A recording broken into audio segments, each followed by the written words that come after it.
Been shining up the wing moulds. Took me a few hours of polishing and hard elbow grease, but yeah, they're getting there. I've got a few blems. So a closer look.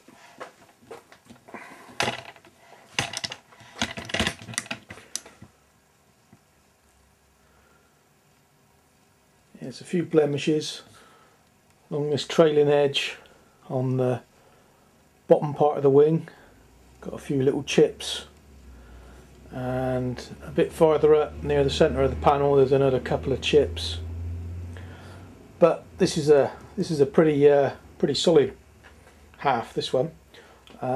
This is the second bit I did, and it's got getting on for 2,000 grams glass on the top, and it's got a wooden frame around it filled in with sand and epoxy. And then it's got another 1,200 gram of glass on the bottom of it, so it's a real good solid sandwich. That's not going anywhere. That's a lifetime mould, that one. The other one, however, was the first one I did using the poravor. Bloody rubbish. I suppose it's partly down to getting the hang of what I'm doing, but yeah. And at this place particular, is it here? No, it's there on this corner. I've got a bit of spring to it there. I'm going to have to hollow out some of that poravor at the back there and fill it up with something more solid, get some sand and epoxy in there, I think. The rest of it's okay at the moment. We'll see how it pans out when I pull apart. First thing I'm going to do is lay it up and make a new plug, just in case. I think once I've done that I can start experimenting then and applying a bit of pressure to it, but I'm going to be gentle for the first part. Loads of PVA and just be really careful with it. Pulled this second part out of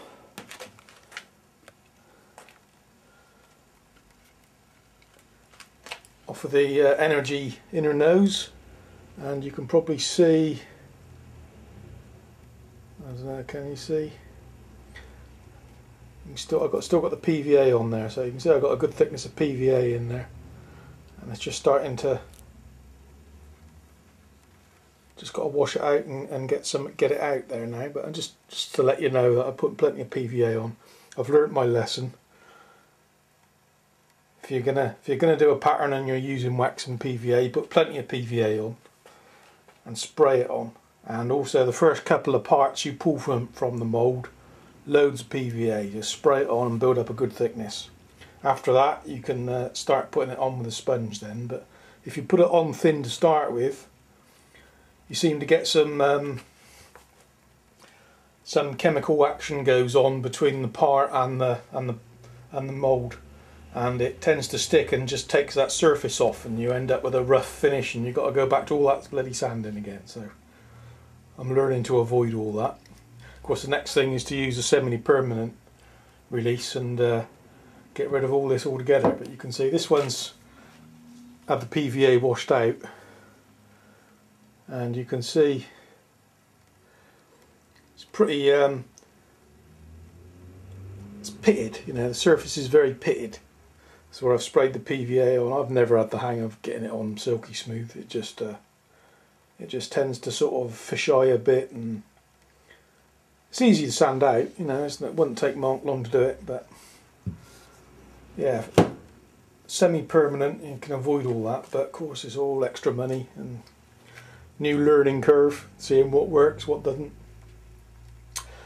This half is probably my easiest and most fun mould I've done so far. I'm experimenting with it, but this had 2 coats of polyester resin as the surface tooling coat, and I got a bit of glass toe squashed into the corners as well on the second coat of tooling, and then I laid it up. I gave it a good splooge of thickened epoxy all over, so it's like a third tooling coat almost. And while that was starting to gel a bit, I wetted out some 4-ounce biaxial cloth, so it's nice and flexible, and got that all round stuck onto it, and then 2 layers of 6 ounce, and then straight after that I mixed up my grit sand and epoxy and put that straight on as well. So it was like one hit with the epoxy and it was all done.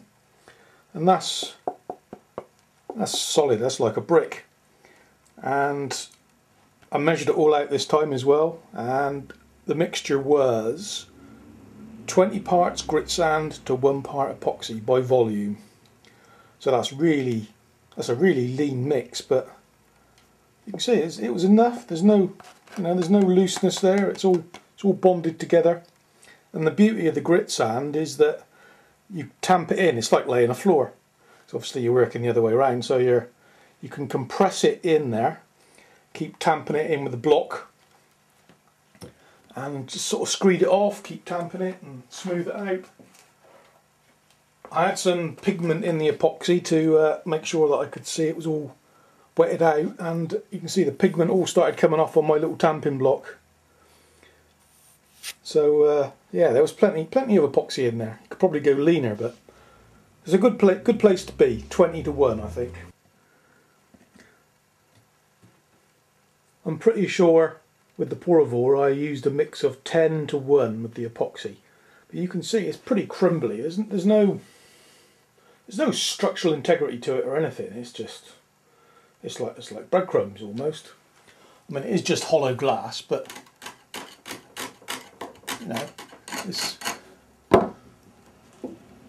I'm not impressed with it at all. Maybe if you put the foaming additive into the resin, it would make it better. But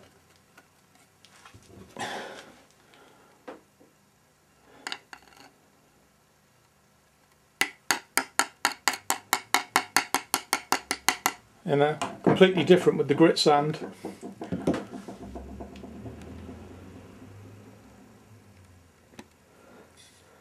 Price you pay obviously is weight, but by the time I put that backing board on the bottom of the poravor, or you put a few layers of glass on it or something to make up that sandwich, it's not that light. Yeah, granted it is a bit lighter than the sand, but not as much as you'd think. I don't think I'll be using poravor again.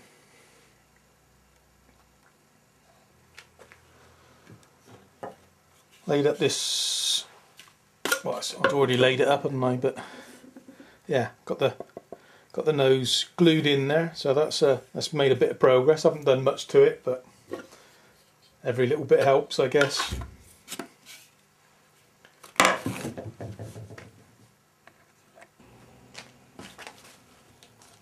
There's my fascination with copper pipe playing out in this mould. Once I've cleaned it up and got it backed on, let's say this was my inflatable bladder strapped onto my copper pipe, and I shall have a bicycle valve attached into the end of this copper pipe so as I can blow it up with a bike pump. I didn't really want to mess about with compressors and things, so as I can move the mould around and not be limited to stuck by the compressor. Then normal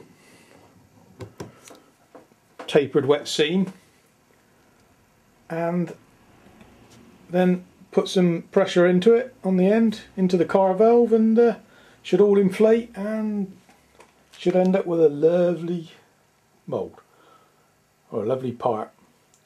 So yeah, we shall see how that pans out in the next week or two. Should be fun anyway.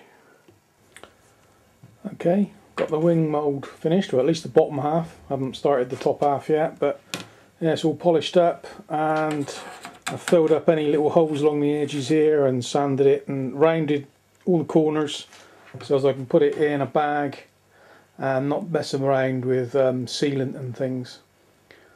So yeah, that's ready to go. I can start waxing that one. Also got this EPP wing thing pretty much ready. I've got a little bit more shaping on the tips. I'm not quite happy with them yet, but apart from that, it's about ready to put some gear in and have a test fly with it, see how it goes. But yeah, it's kind of okay. I think If I was going to do the moulded one, I'd reduce the cords a bit, I think, but I'll see how the airfoil goes first.